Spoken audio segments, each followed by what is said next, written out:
everyone, and welcome to a very special review. Today I'm here in Portland, Oregon at the Northwest Classic Game Enthusiast Swap Meet. So let's check it out.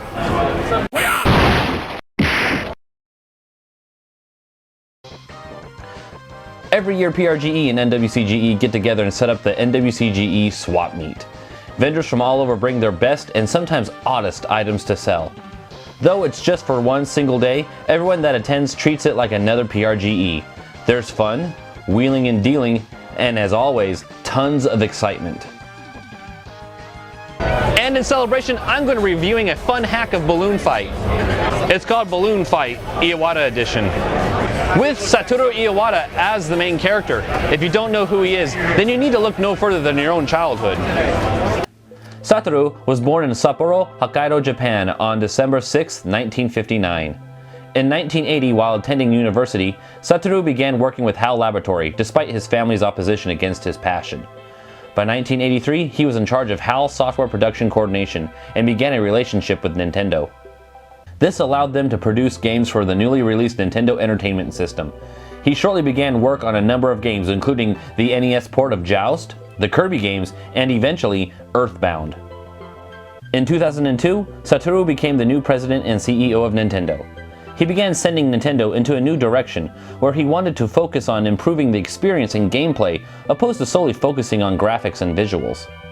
Sadly, in July 2015, we lost Satoru to complications to a tumor at age 55. But it's easy to say that Satoru is responsible for building a lot of our childhoods. But Satoru was responsible for one other game. It was called Balloon Fight. Oddly enough, that's what this game is a hack of. But what else can I say about this game?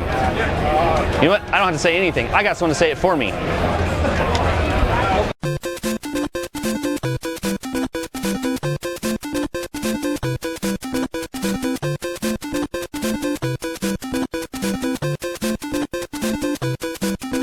Ladies and gentlemen, the man behind Iwata Edition, John Riggs himself, of Rigg'd Gaming. That was odd. Anyways, John, explain the development behind the game Balloon Fight Iwata Edition. Well, it was just after the passing of Iwata, the world was heartbroken over this thing, and I was like, well, but he did so many great games. He did Balloon Fight, he did Kirby, he was part of Earthbound, and so many more. And I was like, as a tribute, you could easily just put him in Balloon Fight. So why not give him his own game of the game he was already involved with? Well, John, there's one last thing we need to do. What's that? Pop this son of a bitch in and play it. Sounds like is that a catchphrase? Yes, it's a catchphrase. The title screen is an impressive picture of Iwata flying through the sky, accompanied by some of the cleanest 8-bit music I've heard in a while. The whole thing sets a very fun tone. You're given multiple game modes. You have A, which is one-player mode, B, two-player mode, and finally C, called Iwata-san Trip. Since I have no friends, I'll start with A. You play as Satoru Iwata himself. At first glance, you'll notice a nod to Iwata's career. Iwata's sprite rides on two balloons creatively shaped like Kirby. This is an obvious reference to Iwata's involvement with the Kirby games. But it doesn't stop there. Iwata's sprite is modeled after a sprite from Earthbound. Yet again, another game Iwata was responsible for. Movement is very easy as well, but Iwata's sprite is larger than he seems, so mind his size. Once you do, navigation is simple. Speaking of movement, you're given two ways to control Iwata. Hitting A will result in Iwata being lifted once into the air, while holding B will give you the same effect as a turbo button. Now onto the game itself. You are given multiple maps that give you different setups and challenges. Some colors are really dark, and at times obstacles can camouflage themselves easily. You'll find yourself bumping into what appears to be an invisible wall. In extreme cases, they'll bounce you right into an enemy.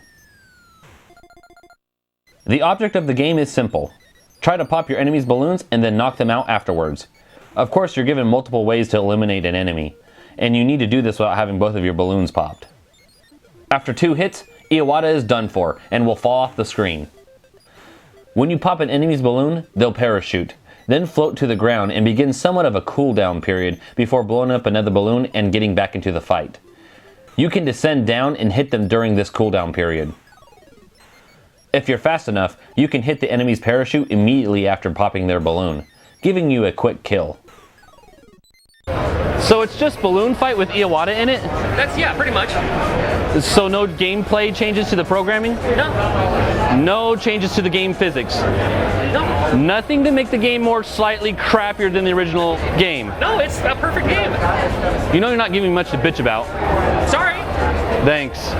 At times, enemies will parachute into the water hazard down below, making them fish food and giving you an instant kill. When a match starts, the enemies take a few seconds to blow up their balloons. If you're quick enough, you can use this time to get a few free enemy kills.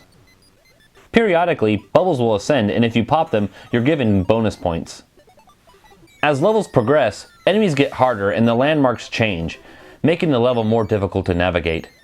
But you'll also come across storm clouds that will fire lightning bolts at you, and they'll electrocute Iwata for an instant death. After a few levels are completed, you'll be given a bonus round. This is where you get to float around popping Kirby balloons as they come out of multiple pipes down below. Actually, this is really fun. I'm having a blast playing this game. If you get bored of selecting A or B, you can choose C. This one is called Iwata-san Trip. You just try to make it as far as you can without getting shocked, without getting electrocuted. Just take your balloons through, and best of luck to you, really. Don't fly too low. If you do, you yourself are fish food. Though you appear to have 2 balloons, you are given only 1 life. If you hit an obstacle, Iwata is fried and the game is over. Selection C is definitely a fun little mini game, and I'm sure it works best when you have a couple of friends competing for the highest score. You won't be hearing any complaints from me when it comes to the music or sound. It's clean, and well, it's the original balloon fight music.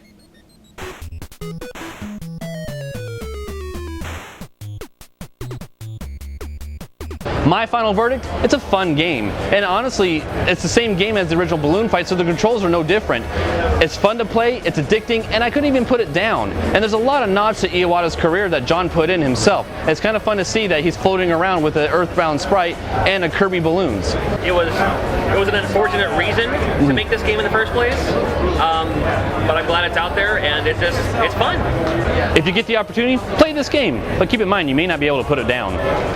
Well, that's it for my special NWCGE review of Balloon Fight Iwata Edition. Thank you to this man, John Rigg'd, for coming onto my channel. If you're interested in his stuff, I'll leave a link to his channel in my description below. Take care. Thanks so much. And I will see you in the next video. Can I have my family back? We'll talk about this later.